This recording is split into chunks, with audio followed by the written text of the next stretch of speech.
Hey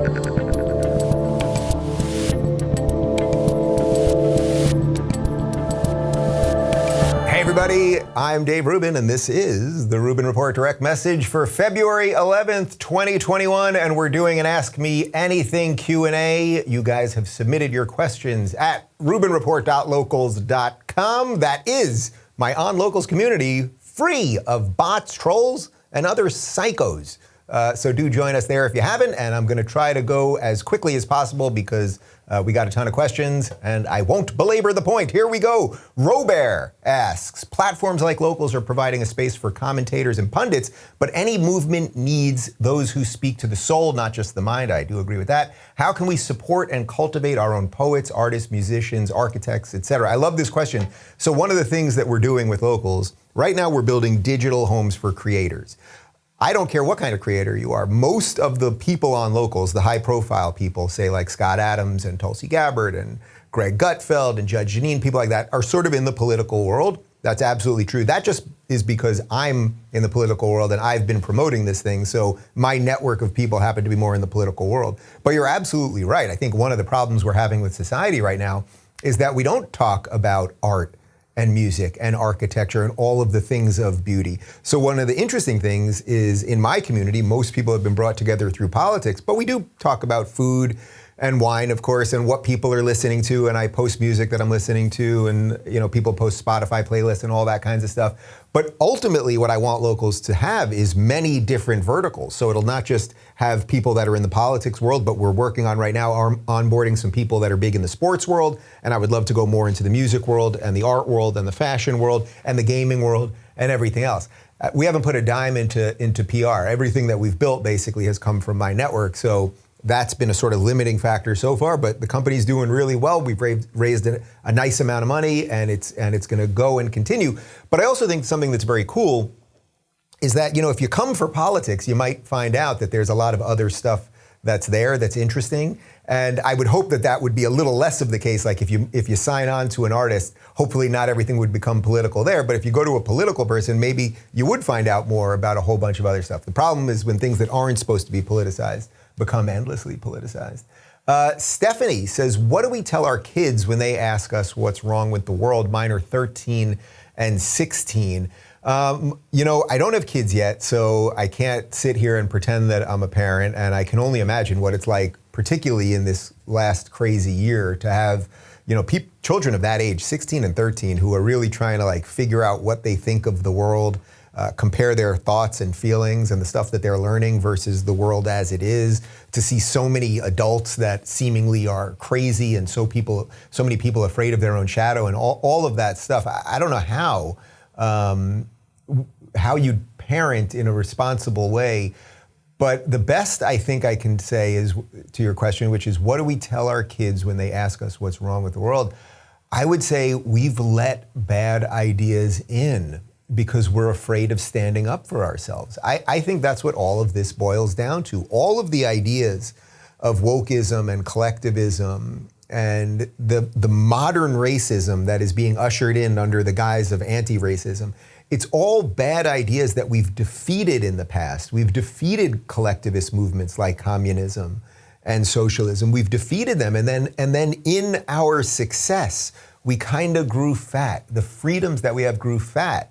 And liberalism, in a way, grew kind of fat. And the soft underbelly of tolerance, which is such an important part of liberalism, was taken advantage of by the wokesters. And the best thing that you can do, I think, and again, I'm not a parent of a 13-year-old and a 16-year-old, but I think the best thing you can do is show them that you're kind of brave, that you fight for whatever it is you believe. And in this case, perhaps part of you doing that is that you support me on Locals, and it's like maybe I'm out there doing some of those things. But whatever it is in your own life, to show them, you have to map, I suppose, for them a world that is a world that you want to create, so that hopefully they'll do it for themselves. I think that kind of works.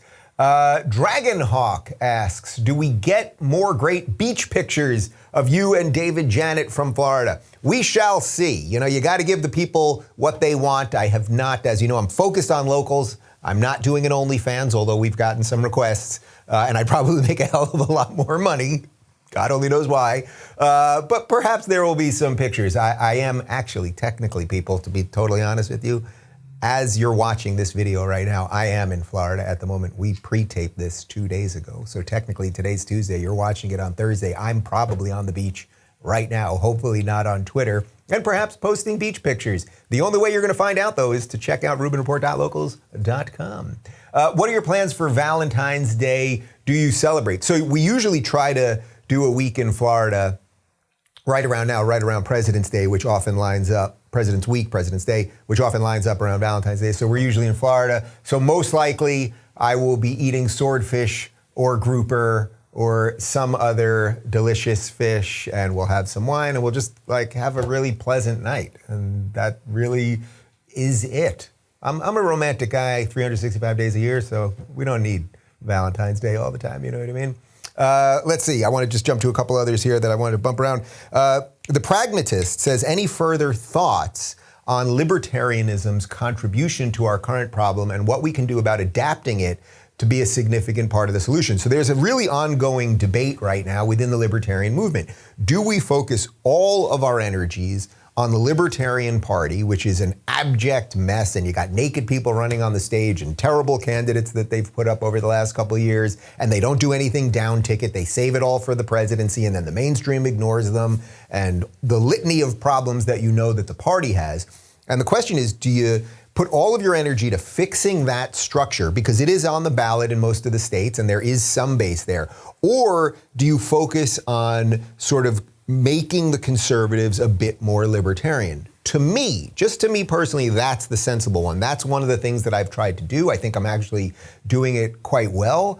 And I've been able to take my conservative friends and show them that they can be a little more okay with something like gay marriage that maybe isn't necessarily within their religious belief. That's like some way of doing it, like showing the Republicans, hey, don't just talk about lowering taxes, actually do it. Don't just talk about lowering regulation, actually do it. These were some of the reasons that I ended up becoming obviously okay with Trump, because he was doing those things, right? So even if you think about it from Trump, the guy who had more energy and more media focus and everything before they decided to deperson him, it's like he could have run as a third party candidate, right? And what would have happened? We would have ended up with a Democratic president. I'm talking about in 2016. Like if Trump had been like, okay, I'm gonna run as the third party guy because I'm mostly a third party guy, and then it's a Republican and me and Clinton, well, obviously Clinton would have won. So Trump said, okay, I'm a business guy, and he was a little more on the libertarian side. He didn't go to wars, right? Like that's big for libertarians. So I think he modified the Republican Party in a way. That's to me the more sensible approach, but I could see how you would argue it either way, and I'm completely down for those debates. I think I'm gonna go on a couple libertarian podcasts to discuss that with a bunch of people. Let's see. In Peace says, total fun, just out of the box, no politics. After dinner game, Scrabble or Yahtzee? Definitely Scrabble. Love the Scrabble. Used to play Scrabble with my grandma. She crushed me all the time. I do love Scrabble. Bring a bottle of Cab or Red Blend.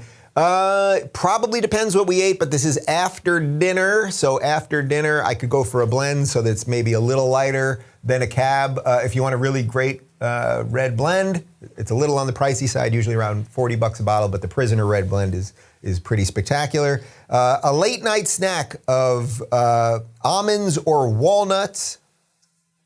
Almonds or, just you give me just a simple almond. You don't even have to salt it. Just a simple almond. I enjoy chewing it. They're crispy, and then you get that chew sensation. I enjoy the almond.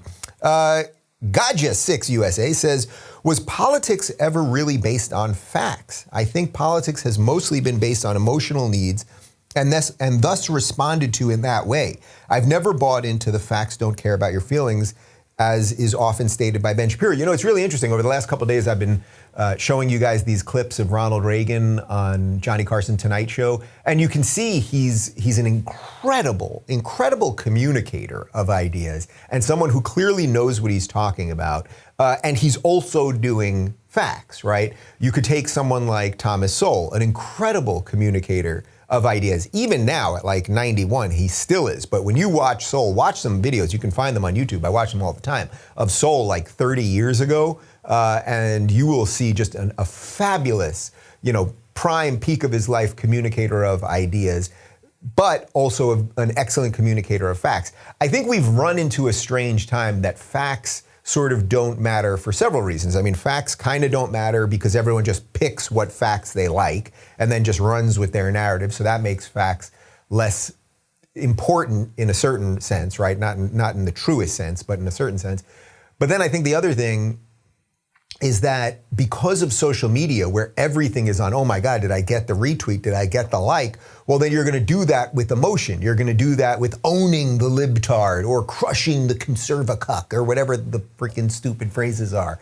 And that then becomes the more important game, sort of, than what is factual. So Ben is right. Facts don't care about your feelings. The question is, are we governed by facts anymore, or are we governed by feelings? I would say in many cases, and in most cases, especially now, where we care about equity instead of equality, well, then it's about feelings. It's like, oh, it feels right to have an equal amount of people who look like a certain something, have equal amount of representation at this job or at this school or something. And it's like, well, is that factually the best way to build the best business or have the highest level of education or anything else? Of course the answer is no, but it feels right to a lot of people, and that is a bit of a dangerous thing. Steamboat says, from a psychological standpoint, what do you believe the perceived reward is for those who subscribe to the woke agenda? Do you think this is all for intrinsic feel goods, or is there something more they hope to achieve? I mean, I've talked a lot about this at some level, and by the way, I have Jordan Peterson on the show in a couple weeks, and we will dive into this because this is exactly what he was warning about, and I'm obviously super psyched to talk to Jordan again. And it's been great that he's making his little foray back into the fight, and he's got the new book coming out and all that stuff. So what is it that these people get is a great question. What do the woke people get? Well, first off, I think you get a tremendous amount of control, right? Like people, none of us can control the world, right? You may want to control the world. The Tears for Fears song, right? Everybody wants to rule the world. Well, I don't know that exactly I want to rule the world. I'm sort of more of a realist in that I see the world as it is, and if I can do a little something to make it a little more in line with the way I think, then that's great. But I don't really want to control the world or rule the world or anything else. I think a lot of people feel really out of control. And once you realize that you can get a lot of people to be quiet or to bow to you or to give you money because you're woke, that you can use some cudgel against them to get them to behave as you want, you kind of feel like a god. You kind of do. And I think that they've tricked a lot of otherwise smart, sensible people into thinking that if they speak up, they're going to be destroyed. And by the way, a lot of them do get destroyed when they speak up, but the only solution is for more people to speak up. But I think psychologically, it's about controlling the world. I think it also has something to do with the God-shaped hole. It's not a coincidence that most of the woke people are non-believers to some extent. It's like belief. I've come to the belief that belief is so intrinsic to being a human that if you fully say I'm not a believer, you in some ways have to find something else to believe in, ironically. And what they've found is this all-encompassing woke agenda that you're talking about. And then once you believe in that, then you'll probably do a lot of other things to make people bow to it. It's scary and dangerous, but we got to fight it. I like this question. This is from Jenny.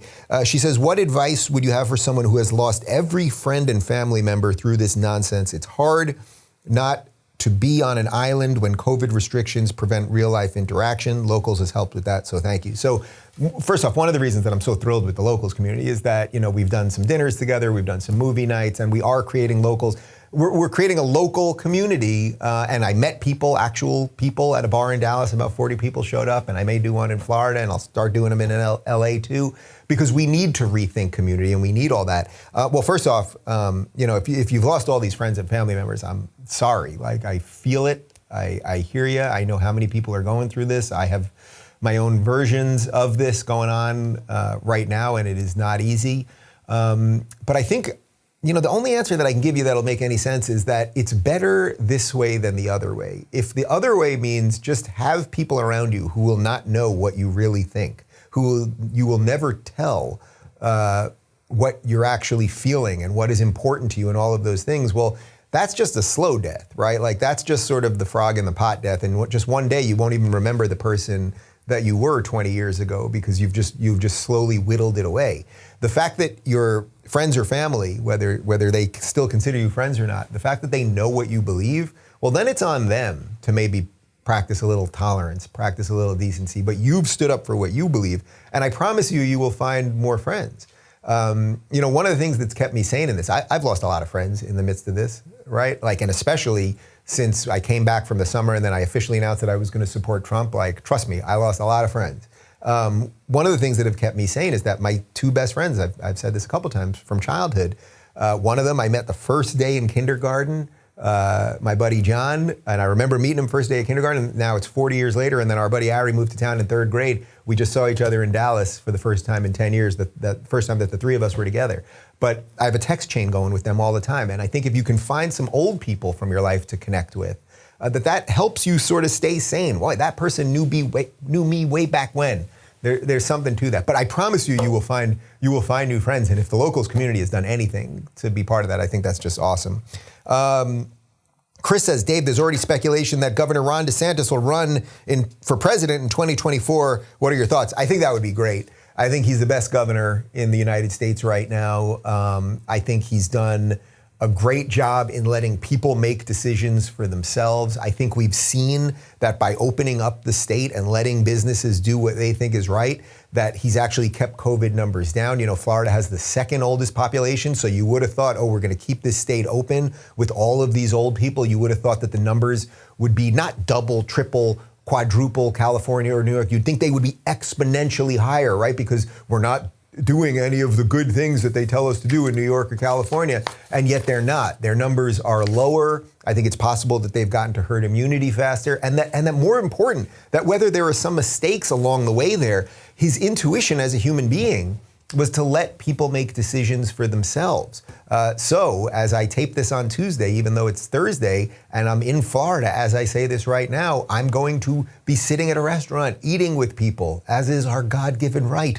At least for now. So I think he's just done a great job. I would absolutely support him. I think that would be awesome. And by the way, he's mapping out for other people how to be brave, right? Like, he's mapping out for other politicians. Yeah, you're going to have to stand up to the mob, and they're going to write hit pieces about you, and they're going to say mean things about you. But if you got into this game of politics, it's a messy game, and fight, man, fight.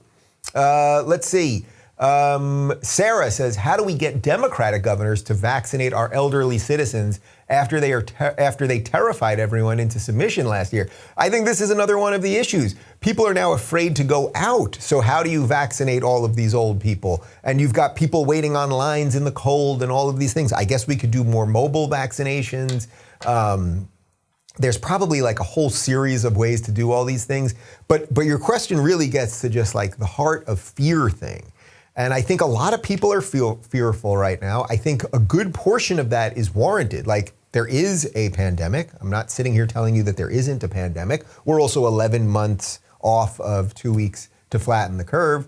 But there's also economic problems. People are more depressed. I'm actually super interested, and I need to do more shows on this. I'm super interested in the psychological damage that has been done, like, to all of us. Like, even me, things have been pretty good here. My business is online. Like, we've been able to expand. Locals is going really well. Like, I've been able to succeed here and do the show this way, which actually, by doing it this way instead of always in person with guests, it actually cut down on some of our costs. It made us a slimmer, trimmer operation. Like, that's all good. But I know there's been a psychological toll on me too. Like, all of us sitting around going, man, is the world ever going to get better? Is anyone going to save us? Is anyone going to fix this? Just having to constantly worry about that, where if you think back to last February, you weren't worried about that. You just, the world kind of exists. There are some problems. There's an orange man as president of the United States, but everything's going to be okay. Where now it's like, I think most of us are like, whoa, what does the future look like? And by the way, that's being put into action as we know people are fleeing blue states like crazy and moving to red states. And people are thinking about all sorts of things, what kind of job do you want? And I don't have to commute anymore. Do I need a bigger house because I need an office? And am I married to the right person? Do I like my family? Like a whole series, I would say, of like massively existential issues for us all to think about, which is a super interesting spot to be in. It's scary, but it's also inspiring in a way. And I think we will get through this. And there are businesses to be built, there are institutions to be built, there are education systems to be built. And it ain't going to be easy, but if it was easy, everyone would do it. Pseudomoniker says, Obi-Wan said only a Sith deals in absolutes. Does that mean Obi-Wan is a Sith? Great question. It's a question that has been debated by Jedi and Sith alike for years and years and years.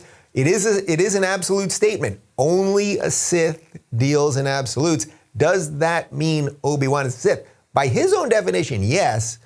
I'm going to give Obi-Wan a little bit of a leash here because it was an extremely stressful day. I mean, think about what he went through that day. Not only did his Padawan just wipe out, half the Jedi Order and slaughtered everybody, but then he had to get on that long flight to Mustafar. He then saw her, he saw him choke Padme. It was hot there. He's wearing this big robe. So I think if he just got a little lost in the language, I think that's okay. Although, as Jordan Peterson would say, be careful with the words that you choose. So he should have been a little more careful. But everything being equal, all the death, and then that hot cotton outfit while standing on a lava planet, it's just a lot to deal with.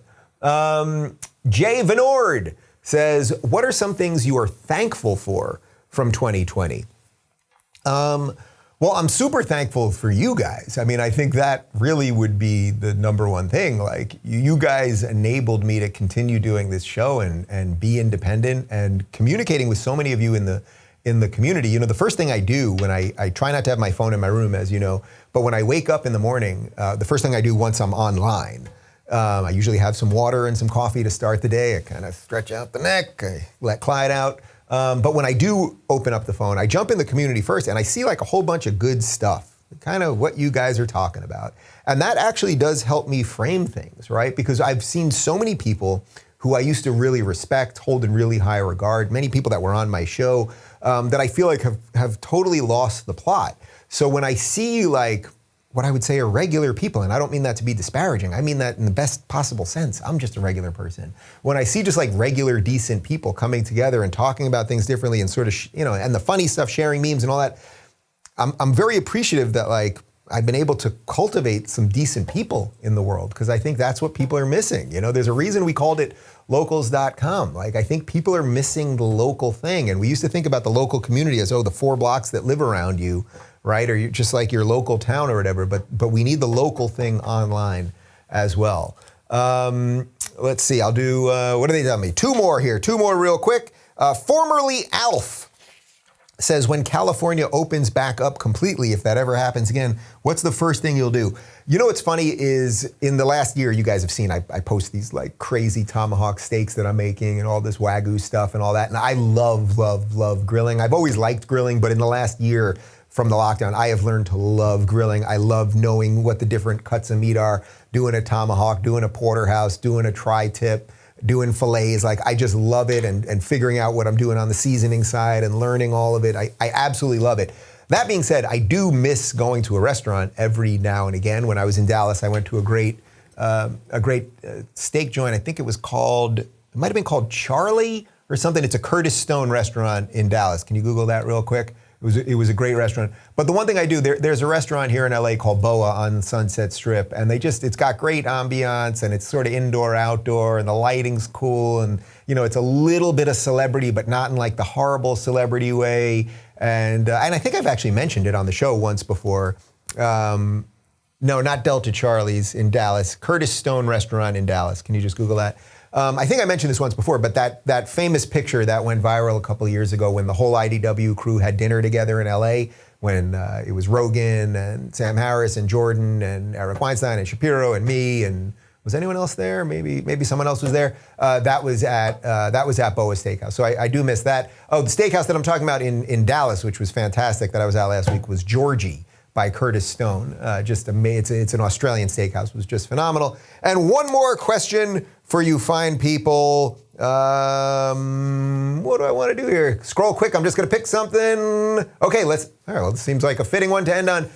Timothy says, Dave, you've recently started to say that you believe in a God due in part with your time with Jordan Peterson. Can you elaborate a little further if you've been diving deeper into any particular religions?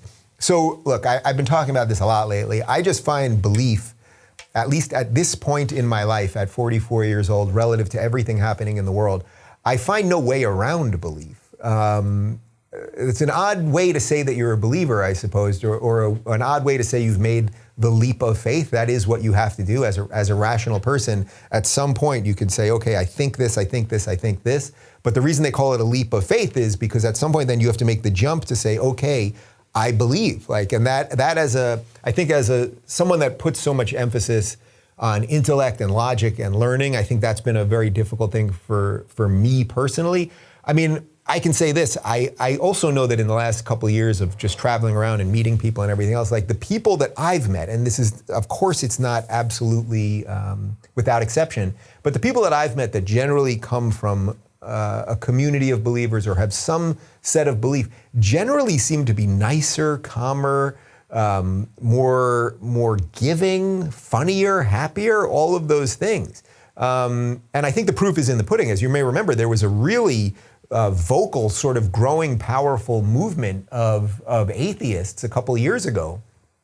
And I even spoke at the Reason rally in DC at the mall. Like Forrest Gump, I spoke at that thing.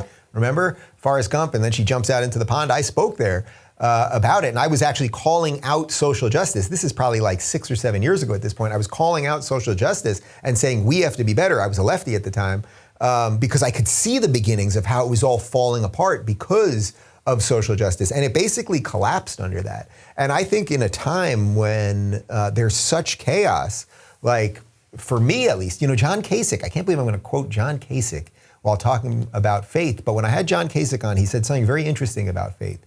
He said, a lot of people can do it without God. I'm not one of those people. And I thought that there was something very humbling and decent about that. And I think I've come to a similar conclusion. Obviously, I'm Jewish, so that has more to do. I believe in something that is similar to what my father believed, which is what my grandfather believed and my ancestors believed. And that is the strange thing about belief. If you're Christian, you happen to be born into Christianity usually, and then you believe a certain set of things. But that's not the whittling around the difference between what someone believes as a Jew or a Christian or whatever denomination you might be. That's not the important thing to me, at least right now. The important thing to me right now is it's sort of a starting off point to build a better society. And again, as I always say, look, I've got a lot of friends who are atheists. They're deeply moral, decent, good people. And I think it can work at the micro level. I don't think it can work at the macro level. I think that's why society is so whacked right now. I really do. So I'll keep talking about this. I appreciate the question. And I think if we did all talk about this in a little more of an honest way, that maybe we could get out of some of this stuff. Guys, tomorrow we are back with a big panel show on Friday. We're going to be talking about censorship from a medical perspective and a legal perspective. And I've got Dr. Drew, who needs no introduction. I think you guys know Dr. Drew. I've also got Dr. Zubin Damania, who's a really interesting guy right now who's been censored a bunch of times. Dr. Drew's been censored a bunch of times while trying to have honest debates about COVID and lockdown and everything else. And then lawyer Viva Fry, who's also blowing up right now, who's a really interesting voice. Reminder that my interview with Ayaan Hirsi Ali is already up at RubinReport.locals.com for the full thing. You can get part 2 right here on YouTube right now. Thank you. Have a nice weekend, and I'll be on the beach. Adios.